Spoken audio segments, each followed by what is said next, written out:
আজকে এই সুন্দর মুহূর্তে আপনাকে পেয়ে গেলাম। এই ব্যাপার নিয়ে, এই অনুষ্ঠান নিয়ে আপনি কিছু বলবেন? নমস্কার, আমি রাজজ্যোতিষী পণ্ডিত শ্রী শুভ শাস্ত্রী বলছি। আমি 2003 সাল থেকে এই ওরিয়েন্টাল হেরিটেজের কনফারেন্সে আসছি এবং অবিচ্ছিন্নভাবে আমার কোনো বছর মিস হয়নি। এবং যে বছর 4 দিন হয়েছে আমি 4 দিন টানা এসেছি, 3 দিন হলে 3 দিন এসেছি। যখন দিল্লিতে হতো ওখানেও গেছি, দমদমে যখন হয়েছে তখনও গেছি।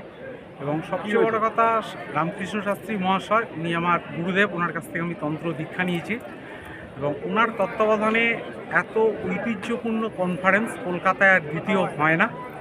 এর একটা মাহাত্ম্য, ঐতিহ্য এবং একটা গুরুত্বই আলাদা আছে। এই কারণে গুরুজির কাছে আমি গুরুজিকে অশেষ আন্তরিকভাবে ওনাকে প্রণাম জানাই এবং ওনার দীর্ঘ আয়ু কামনা করি। এবং এই ওরিয়েন্টাল হেরিটেজের এই কনফারেন্স বহু বছর চলুক, 100 বছর চলুক এবং সামনেই আর কয়েক বছর পরই 50 বছর পূর্তি আসতে চলেছে। সেটা যেন বিরাটভাবে পালন করা হয়, এটা আশা রাখি এবং অবশ্যই আসবো। ধন্যবাদ দাদা।